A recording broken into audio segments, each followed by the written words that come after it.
Oramos ao Senhor. Curvamos nossa face. Fechamos os olhos. Inclinamos nossos corações. Pai Celestial,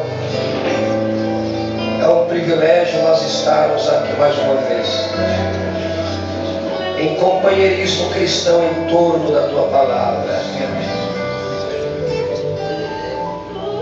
Escrituristicamente, ó Deus, estamos vivendo uma hora crucial na história de toda a humanidade,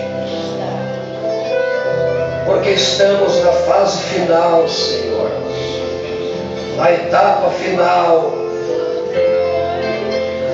Esta é que se dará o retorno do Senhor. Nós pedimos ao Pai que o Teu Espírito Santo venha vivificar, venha realizar obras vivas, venha manifestar Cristo em nossa vida. Não é de mais sermões que a igreja precisa, isso vai ter. A igreja precisa de vida, poder dinâmico, e usa muita mecânica. Manifesta, Pai, o Teu amor divino mais uma vez. Que Teu Espírito Santo venha nos ajudar, venha nos ensinar, venha falar a nossa alma. Nós precisamos, meu Deus. Cada vida aqui está precisando, meu Pai. E se há um fundo clamando, então há um fundo para responder. Se você veio esta noite porque não tinha lugar para ir, se você veio esta noite por um costume ou sem nenhum interesse, eu te digo, ainda há tempo de se posicionar, porque a fé vem pelo ouvir e ouvir a palavra de Deus. E o Espírito Santo pode trabalhar de uma forma poderosa no teu interior esta noite ainda. Damos, Teu Espírito Santo, as boas-vindas. Damos, Teu Espírito Santo, cumpra o Teu querer, a Tua vontade. Cumpra, Senhor, a Tua palavra, essa revelação poderosa.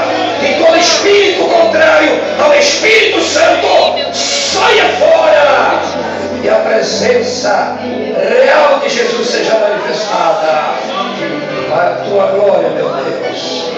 No nome de Jesus Cristo, o Deus vivo e verdadeiro, o Cordeiro que está no trono.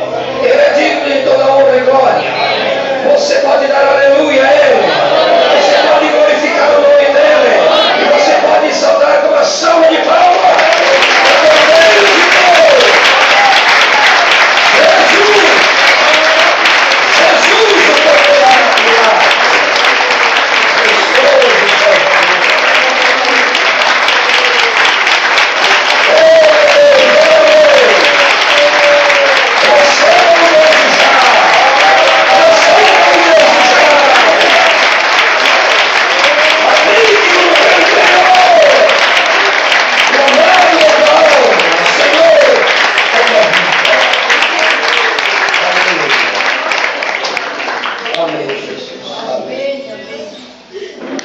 Pegue suas Bíblias. Deus abençoe a todos que nos visitam, né? Sinta-se bem. A irmã Leonardo está conosco hoje. Deus abençoe a Leonardo e tantos outros que estão nos visitando, né? Vamos abrir São Mateus capítulo 27.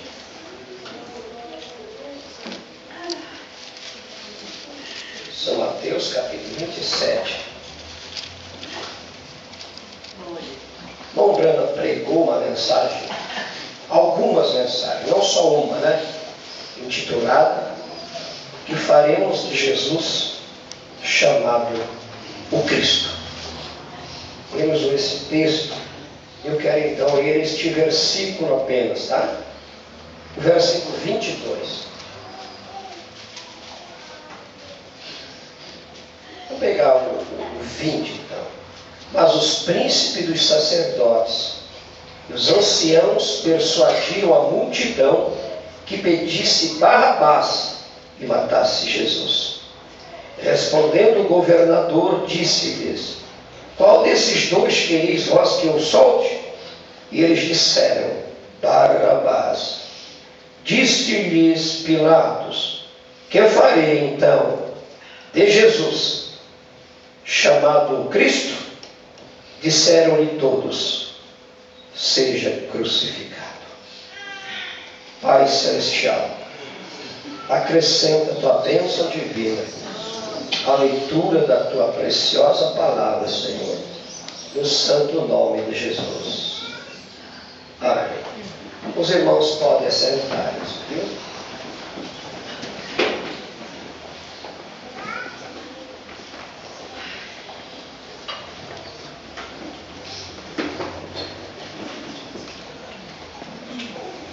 O que farei de Jesus chamado Cristo? O Alcir ali, Orleães, o irmão presbítero também está aí conosco, né, irmão Rivaldo, né? Que Deus abençoe a todos.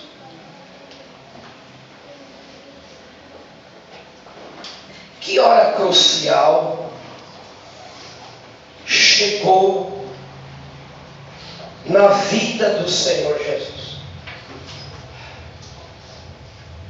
Um juiz, aquele que seria, por assim dizer, ele é o juiz supremo, sendo julgado diante do governador Pilatos. Essa cena aconteceu. E escrituristicamente a história se repete.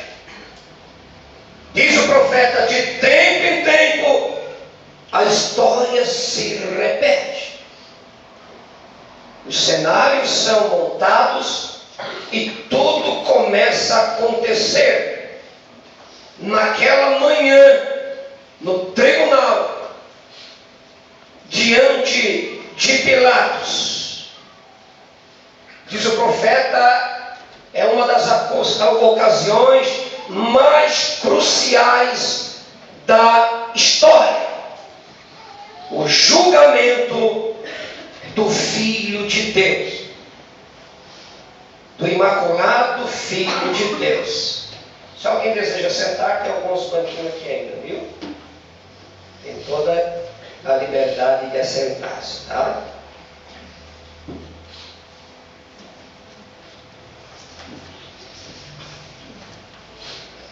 O povo mais religioso estava cometendo, fazendo uma decisão irrefletida.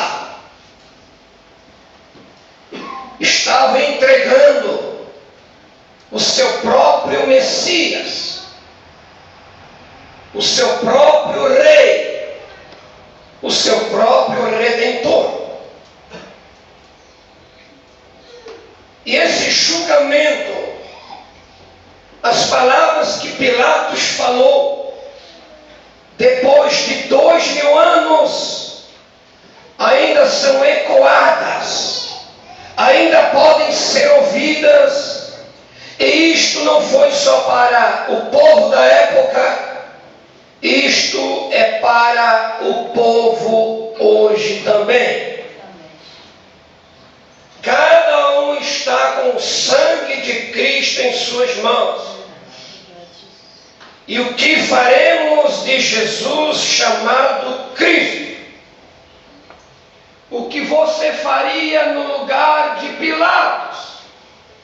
Coloque-se um momento no lugar de Pilatos, o governador romano. Como você agiria diante daquele quadro? Mesmo reconhecendo a inocência de Cristo, mesmo sabendo que era por inveja, como você agiria? Que posição ou que lado nós tomaríamos?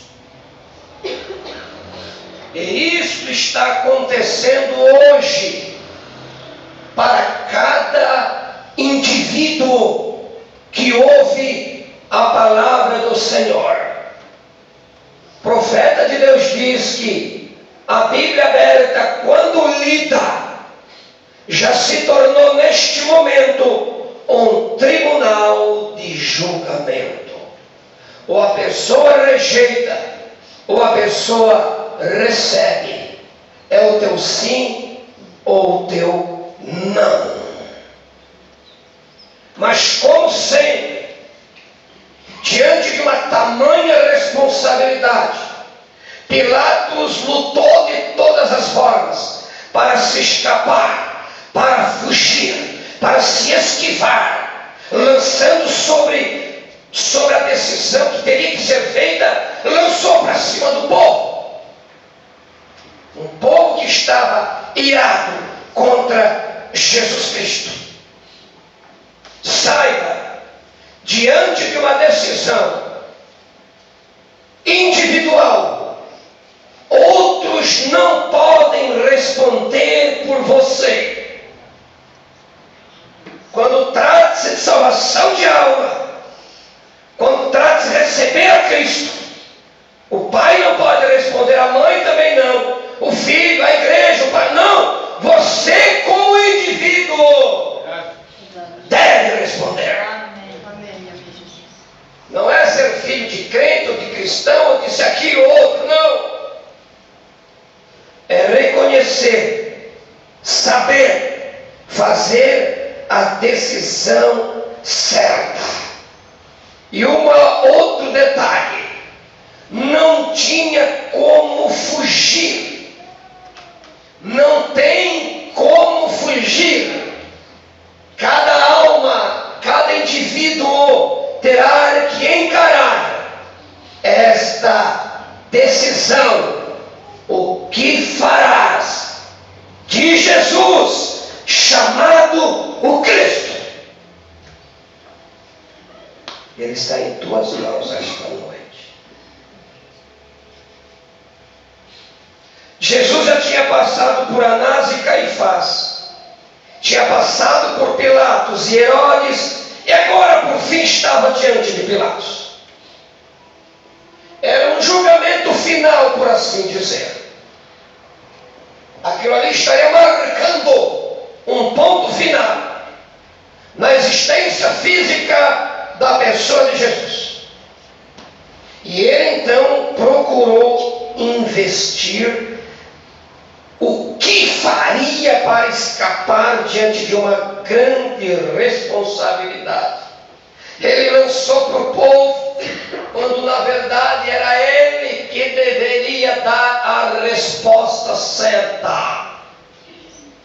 Mesmo em última instância, sua esposa mandou chamá-lo. Chama ele, meu esposo Pilatos. O que foi? Homem, eu tive um sonho esta noite. A própria mulher estava agindo como uma advogada naquela hora. Não tenha nada a ver com este justo. Pilatos, saiba fazer a decisão certa, senão estarás enviando ao matadouro um cordeiro inocente. Não era hora de formular perguntas. Quando Cristo está diante de nós, não é hora de formularmos perguntas. Ele já é a resposta de tudo. Ele é a resposta para a alma aflita, perdida, doente, abatida. Ele é a resposta para quem está em um fundo de poço, acorrentado pelo diabo. Ele é a resposta. A decisão é recebê-lo somente. Ele é a palavra. No princípio era a palavra estava com Deus, a palavra era Deus. Esta palavra se fez carne e habitou entre nós. Pergunta solene que vem ao nosso encontro. Meu Deus! A igreja fez a pior escolha. Diz o profeta: a igreja escolheu um assassino chamado Barrabás. A igreja nestas eras tem escolhido também um assassino da palavra, um papa. O papa é o assassino da palavra, juntamente com as denominações assassinas da palavra. É a escolha da igreja. É um concílio de Nicéia, e outro concílio vai se repetir. Estamos diante de uma segunda crucificação de Jesus Cristo. Hebreus capítulo 6, do 4 ao 6, fala sobre a segunda crucificação de Jesus. Não tem como fugir diante desta pergunta. Não dá para fugir diante desta pergunta. Então, ele agiu ou usou 3 formas para tentar livrar-se de Cristo. Primeira forma, libertou um criminoso, pensando que o povo iria escolher a Cristo, o cordeiro inocente. Falhou. É isso que a igreja faz hoje. Prefere o assassino da palavra. O povo apoiou. Isso mesmo. É Herodes, é Pilatos, eu digo, é Barrabás. Um povo que conhecia a palavra, a lei, os ensinos, a ética, a moral, os mandamentos, escolheram o assassino. Não era por falta de ler Bíblia, não. Eles liam desde pequenininho. Eles nunca crucificariam se conhecessem o Senhor da glória. Quanto mais o conhecimento, mais duro o juízo se torna. Segundo, mandou açoitar Jesus para agradar aos judeus, mesmo sabendo que era inocente, mesmo sabendo que era inculpável. Açoita ele. Falhou também. Não funcionou. Por que açoitar alguém inocente? Não precisava. Terceiro, Pilatos entregou Jesus à morte, simplesmente com uma atitude de lavar as mãos em dizer que é inocente do corpo ou daquele justo que estava diante dele. Pilatos fez isso, pensando que lavando as mãos seria suficiente. A história conta que no ano 39, 8 anos depois da crucificação de Jesus Cristo, Pilatos, com uma pressão mental de culpa, tirou sua própria vida. atordoado, não suportava a pressão, o remorso que veio sobre ele ao condenar um homem inocente. Mas que pergunta solene requer uma resposta solene. Essa resposta vocês precisam dar esta noite. Cada pessoa que teve encontro com Cristo deve de encarar e dar a resposta. Tá? Homens que deram respostas diante deste quadro. Se chamássemos, perguntássemos, Judas, o que farias de Jesus chamado Cristo? Vendi por 30 peças miseráveis de prata. Tu não viu os milagres dele? Vi milagres gloriosos. O olhar dele era cheio de misericórdia e amor. Eu vi ele multiplicar pães e peixes. Ele era dócil, amoroso, longânimo, perdoador. Nós presenciamos homens com pedras na mão para destruir uma pecadora adúltera. E ele fez todos os homens lançar as pedras no chão e perdoou a mulher. Eu presenciei isto. Mas eu amava o dinheiro. Eu era ladrão. Eu amei mais o materialismo do que a Cristo. Eu traí a Cristo por esta miséria de 30 peças de prata, que não acabou nem ficando para mim. O que me sobrou foi uma forca, por eu não saber o que fazer com Jesus chamado Cristo.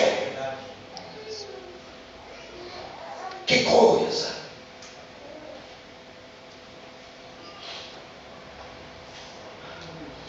Olha só, irmãos. Olha só. Não quiseram doador da vida. Jesus. Os seus credos, os seus dogmas, o seu sistema, suas maneiras, não conseguiam ver que naquele homem morava Deus. O chamaram de Beelzebul.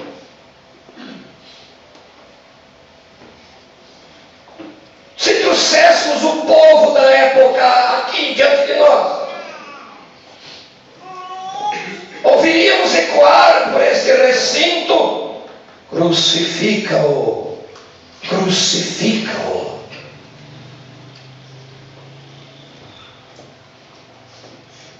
E você? Será que você estaria junto com a multidão?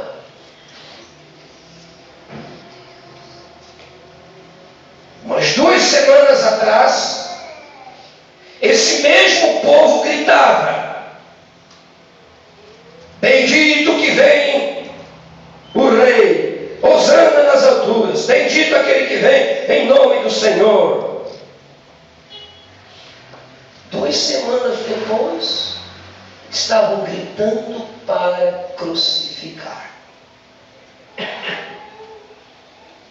O mesmo povo que o elogiava empurrou o abismo abaixo.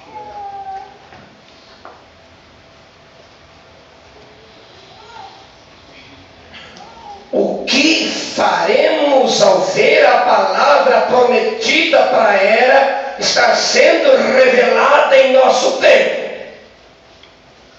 Isto traz Hebreus 13:8, Jesus Cristo mesmo ontem, hoje, eternamente. Isto traz a nós, Hebreus capítulo 2, versículo 3, como escaparemos nós? Como escaparemos nós se não atentarmos para uma tão grande salvação?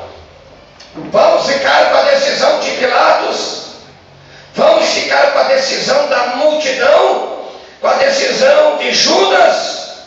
É você como indivíduo que precisa decidir. Coloque-se então agora, mais uma vez eu digo, no lugar do governador Pilatos. É assustador, é ter suar frio,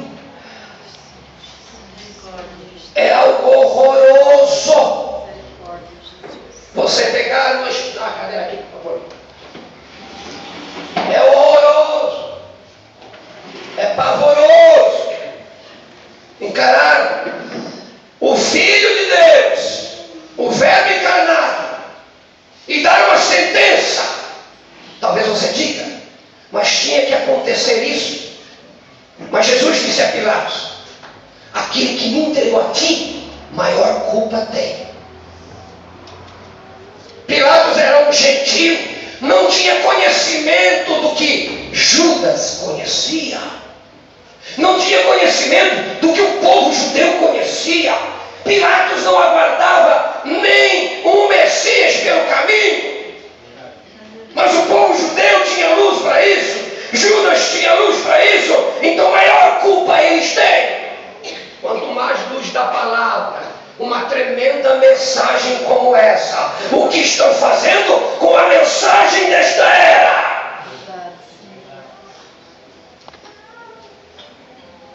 A rainha de Sabá viajou 2.000 quilômetros para ouvir a sabedoria de Salomão.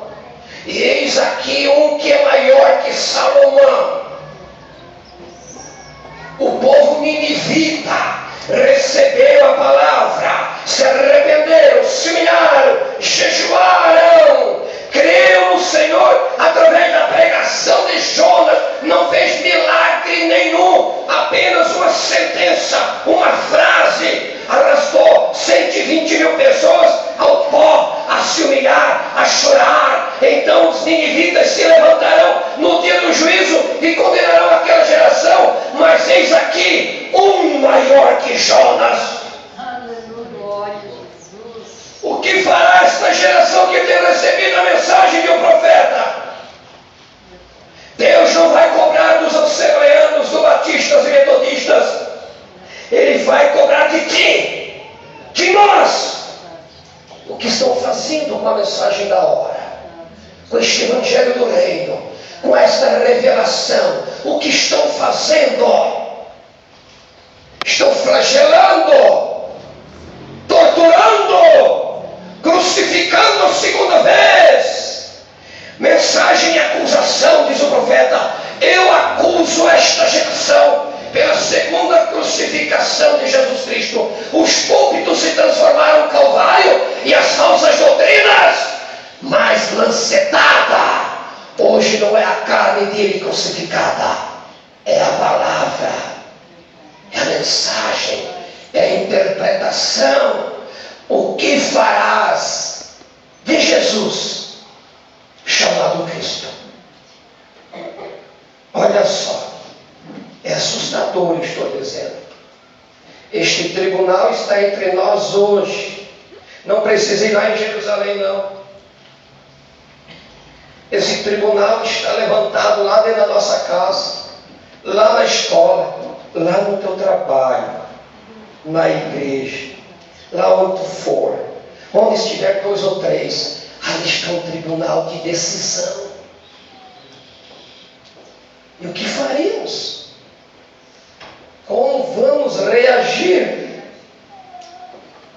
Não é verdade? Então a história se repete. Há 2000 anos sucedeu a crucificação de Cristo. E Hebreus 6,4, como eu disse, a seguir, fala da segunda crucificação de Jesus Cristo, ou seja, a palavra sendo crucificada.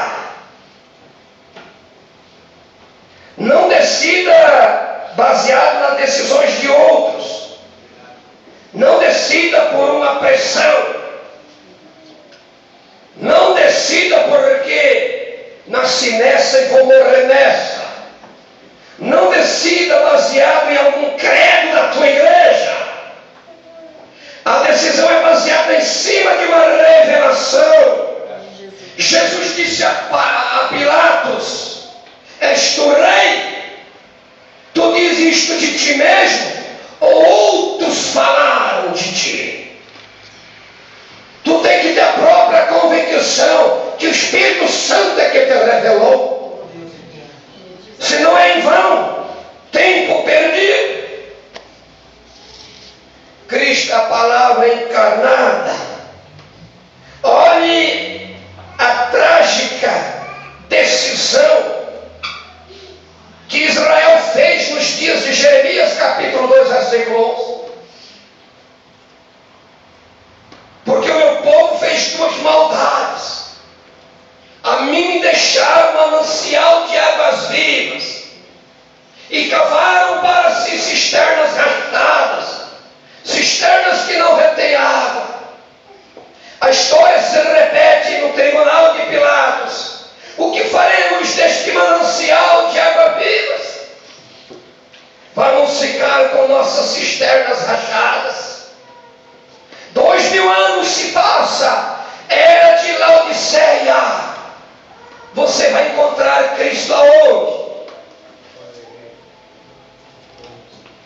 3:20 de Apocalipse.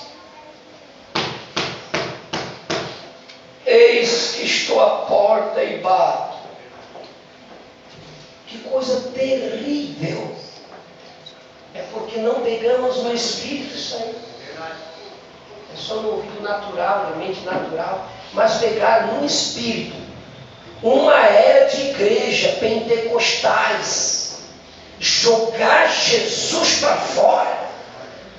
Grupos da mensagem. Jogar Jesus para fora. Mensagem do sinal deslumbrando via grupos independentes, piores ou igual que denominação. Quanto mais luz da palavra, mais juízo pesará. Eis que estou à porta e bato. Para aí. Alguém está batendo a porta. Então ele está fora da porta. Então ele está fora da porta. Tem alguma coisa errada. Então era para ele estar ocupando os primeiros lugares. Era para ele ser um convidado especial. Pois ele é um noivo da igreja. O colocaram para fora. Por causa dos seus sistemas teológicos, denominacionais, interpretativos, eclesiásticos. Jogaram Jesus no olho da rua.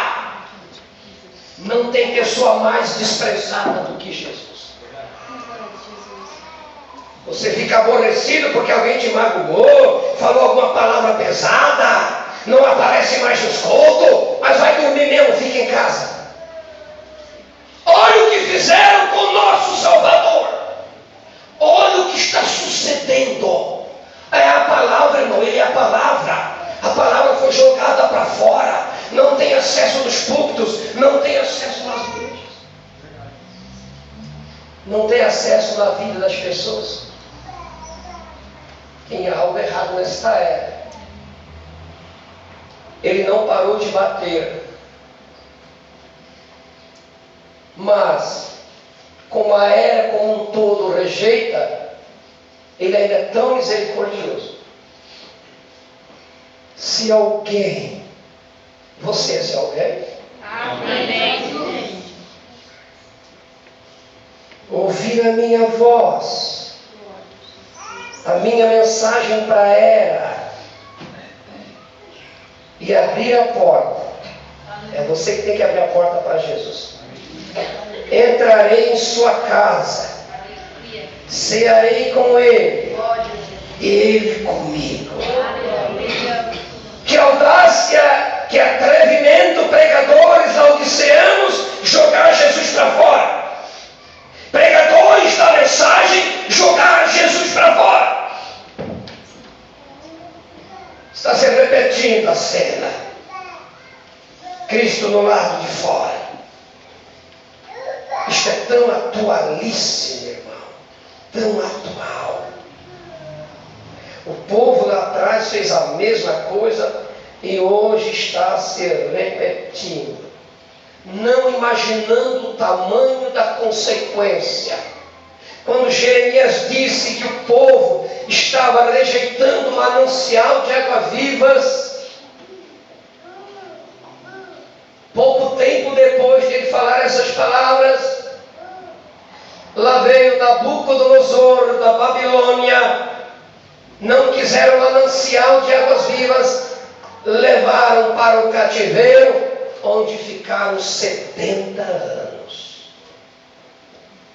Quando o povo lá na sala de Pilatos gritou que o seu sangue caia sobre nós e os nossos filhos, no ano 70, 40 anos depois da crucificação, no ano 70, o general Tito invadiu Jerusalém, morreu 1.100.000 judeus, nenhum cristão morreu. Hoje Laodiceia colocou Jesus para o lado de fora. O que sucederá com essas denominações protestantes evangélicas? Entrarão para o Concílio Mundial de Igrejas, terão 3 anos e meio de tribulação. O que farás de Jesus, chamado o Cristo? O que faremos hoje com esta mensagem? Que conforme Amós capítulo 3, versículo 7, que o Senhor Jeová não faz coisa alguma sem antes revelar o seu segredo aos seus servos, os profetas. E o segredo de Deus é Jesus Cristo. E Jesus Cristo é a palavra. Quem diz os homens ser o Filho do Homem? Essa pergunta é para você também. Não vai responder porque alguém disse para você quem é Jesus. Você tem que saber pelo Espírito Santo. É o Pai que tem que revelar para você. Senão você vai gritar para Jesus ser crucificado uma segunda vez. Que Deus tenha misericórdia. Isso sucedeu nessa era. O que aconteceu lá no Velho Testamento, o que aconteceu no Novo Testamento, e o que vamos fazer com o que Deus deu-nos neste tempo. Vamos receber toda a palavra. Vamos crer no sacrifício sangrento de Jesus. Amém. Vamos crer no que o mensageiro disse para a hora que estamos vivendo. Amém. Vamos tomar toda a palavra de Gênesis, Apocalipse e não rejeitar nada. Amém. Ele vai ter um grupo assim. Uma pequena noiva está sendo preparada. Olhem, 7,16, o que faremos de Jesus chamado Cristo? Olha o que o profeta nos diz aqui. Mas caminham bem pelo meio do sangue de Jesus Cristo. Este antigo ditado ainda é verdade. Nécios caminham com sapatos de taxa ou pregos, onde anjos temem pisar.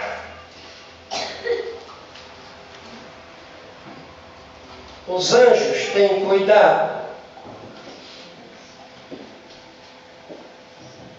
ao se aproximar de um eleito do Senhor. Os anjos são silenciosos ao se aproximar onde a igreja de Cristo se encontra.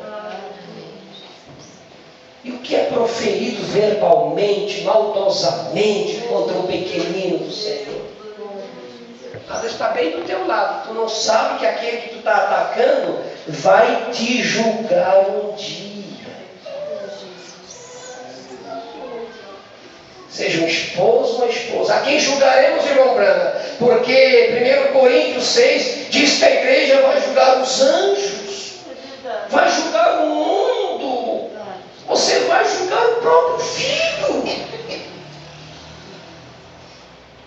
Vai julgar a própria esposa. Vai julgar o próprio esposo. Vai julgar alguém. Que faremos de Jesus chamado Cristo?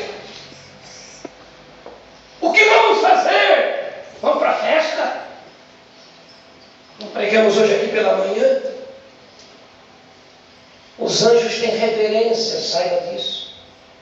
Eles têm cuidado. E você abre a boca de qualquer maneira, danificando, destruindo, envolvendo, afligindo. Isso mesmo, andam bem por cima dele, dizem. O que eles dizem? Os nécios. Eles dizem que os dias de milagres passaram. Isso foi bom para os apóstolos, mas não é para nós. Esses são os nécios, ímpios, cristãos ímpios. Oh, que coisa! Como você pode dizer isso? Você está pisando no sangue de Jesus Cristo, com o qual você foi santificado. Oh, que coisa! Pense no sangue em nossas mãos. Quando tu descrê na palavra, este é o pecado mãe. Descrer na palavra. Quando você ridiculariza de alguém no espírito, na influência de um dom espiritual, você blasfema, você cruza, você se torna um imperdoável.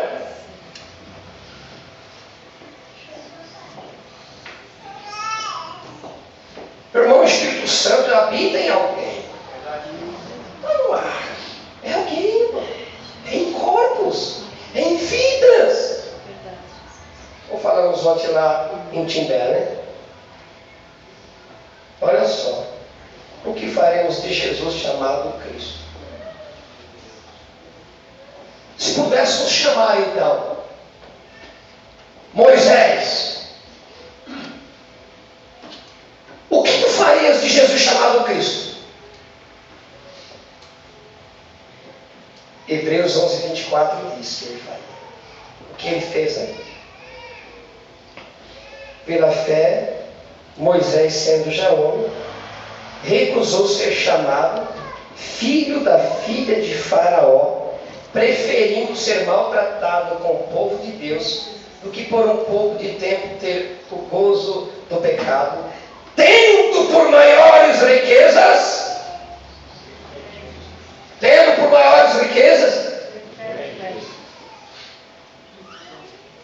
o vitupério, as afrontas de Cristo. Meu Deus, era isso que Moisés faria. E o que eu faria, Moisés? O que você nos diria como profeta? Receba-o o mais rápido que puder. Saia fora do arraial denominacional, levando o seu vitupério.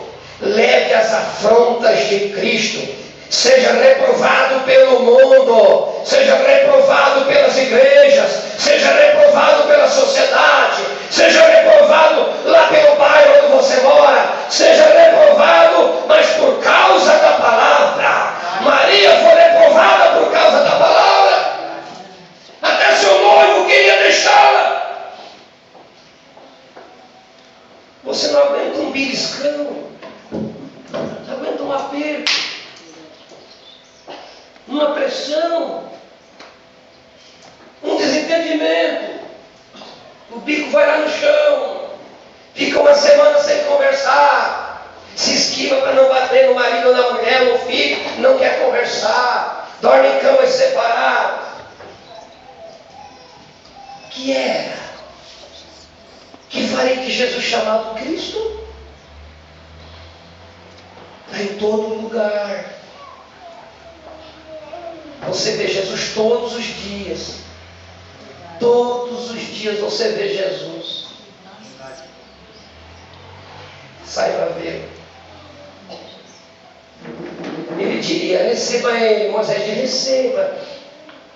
Porque um dia lá no Monte da Transfiguração, eu juntamente com Elias, Mateus 17, estávamos conversando com ele, que a sua morte teria que se dar em Jerusalém. E Elias representava os profetas, Moisés representava a lei. A lei e os profetas precisavam da graça. Eles estavam debaixo de sacrifício de animais. Então a voz respondeu, o pai disse o quê? A ele ouvir.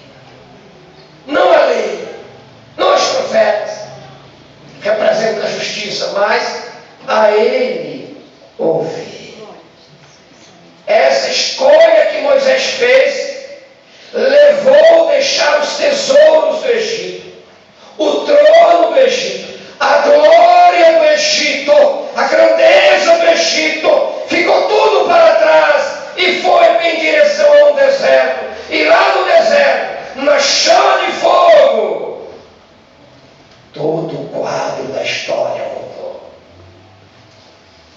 esse encontro que vai mudar.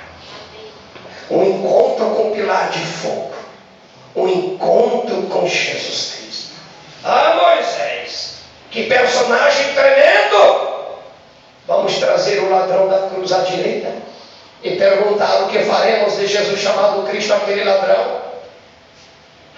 Ele diria, sabe, eu estava pendurado do lado dele. Eu era a escória da sociedade.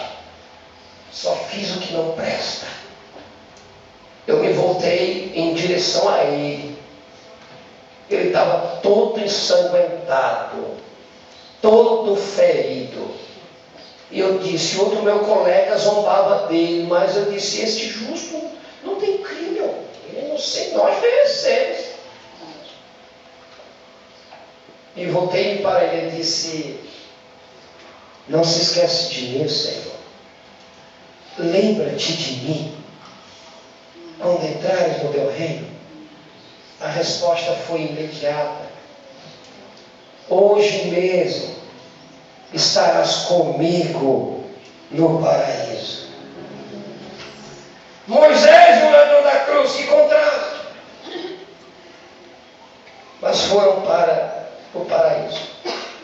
Já vou encerrar. Maria Madalena, virias aqui também, se pudesse. O que tu dirias dele? Ele me encontrou na situação mais terrível da minha vida. Eu tinha 7 demônios. Minha vida era escravizada e atormentada. Não tinha jeito nenhum. Mas um dia eu ouvi ele dizer, vinde a mim todos vós que estão cansados e oprimidos, eu vos aliviarei. Eu fui até ele. Ele me livrou de 7 demônios terríveis. E hoje eu posso cantar aleluia. Amém. Hoje eu posso cantar sublime graça. Amém. Hoje eu posso cantar somente crer. Amém. E desde então ele se tornou amado da minha alma. Saulo de Tarso, que tu diria, desde aquele dia que encontrei no caminho de Damasco, a história da minha vida mudou e também a história do cristianismo mudou também. Houve uma alteração, houve uma mudança, e é esse Jesus Cristo esta noite que vos é apresentado. O que farás de Jesus chamado o Cristo? Meu tempo esgotou, fique de